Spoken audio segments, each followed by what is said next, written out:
Shankara, an intellectual giant,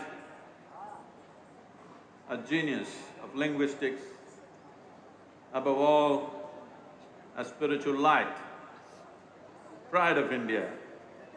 But we have special pride that he is from the south.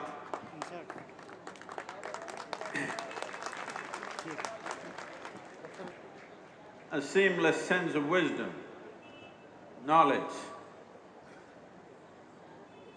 and a shining light for humanity. How do you produce such a man? Obviously, if someone has to show that level of wisdom at a very early age, in that brief span of life, he walked the length and breadth of this nation. We all came flying today, but he walked from the southern tip of India to here and further up and east and west. Where does this energy, where does this zest and where does this wisdom come from? Just to take one aspect, he comes from a village, today a small town called Kaladi.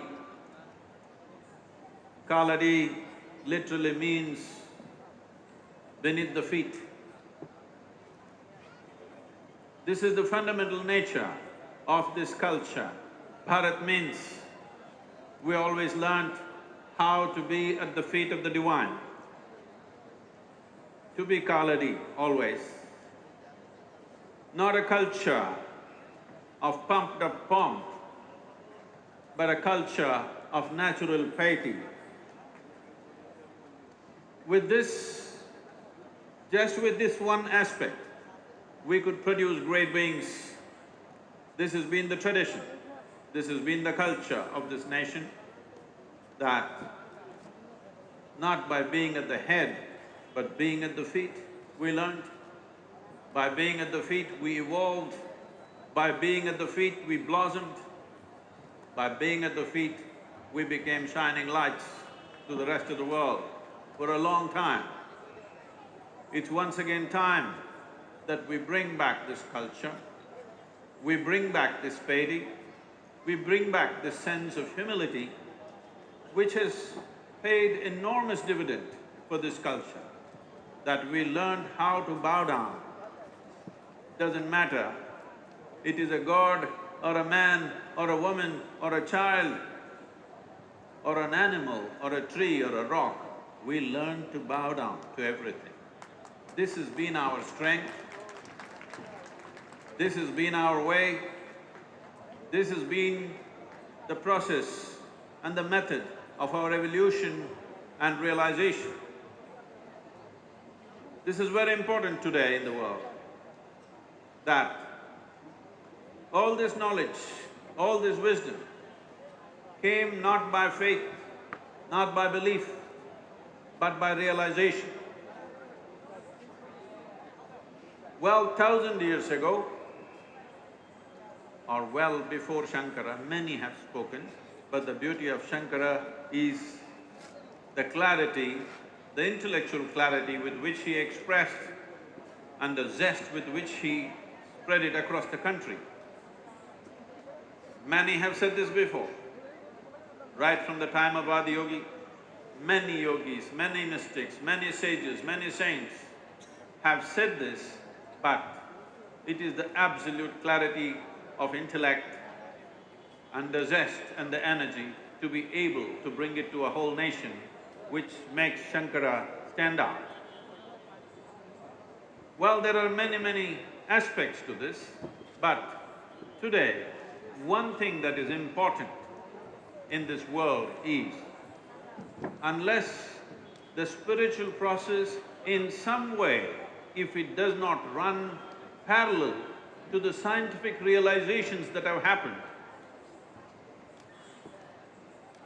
and if spiritual process in some way does not sync with the fundamental human logic, the future will not take it. In this sense, Shankara's message is significant. This is the future. The future generations of this world will reject everything that will not make logical sense to them.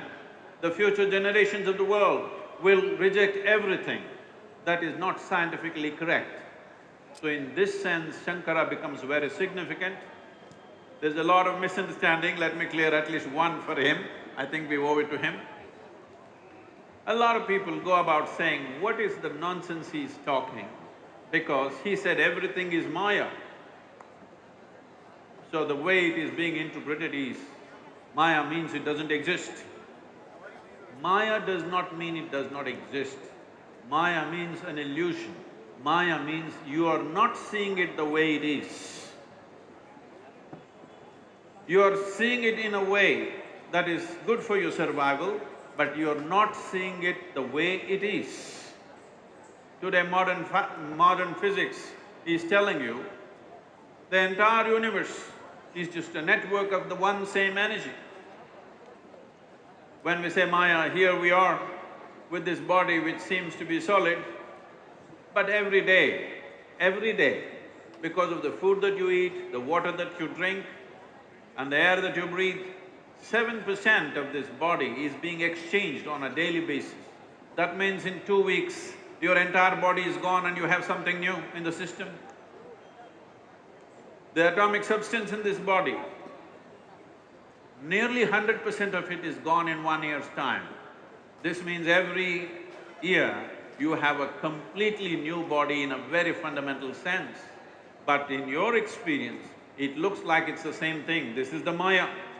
Similarly with the rest of the existence, the way you're seeing it, the way you're perceiving it, the way you're knowing the world through 5 senses is completely off the mark. This is the illusion.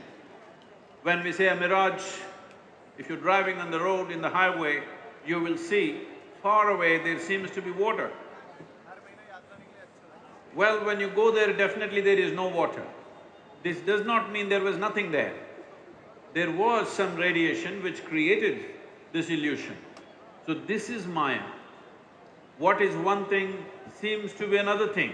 This is the Maya he was talking about. What you think is me is actually everything. This is the Maya. What you think is the other is actually you. What you think is everything is nothing too. That is the Maya he's talking about. Today modern science, after a long haul, has come parallel to what Shankara was talking and many sages of the past were talking. So this will be the future of this world. There's a very beautiful story in Mahabharata that all of you will know. I'm going back to Kaladi because we come from the south, we are at the feet of Bharat Mata and it has paid off very beautifully for us in so many ways. You remember the story that every grandmother must have told you, that when Arjuna and Duryodhana went to seek support from Krishna for the Kurukshetra war, one stood at the head, the other chose to stand at the feet. That made everything. That decided. That afternoon, when Arjuna stood at the feet, he won the war. This is the significance of this nation, that by bowing down, we rise.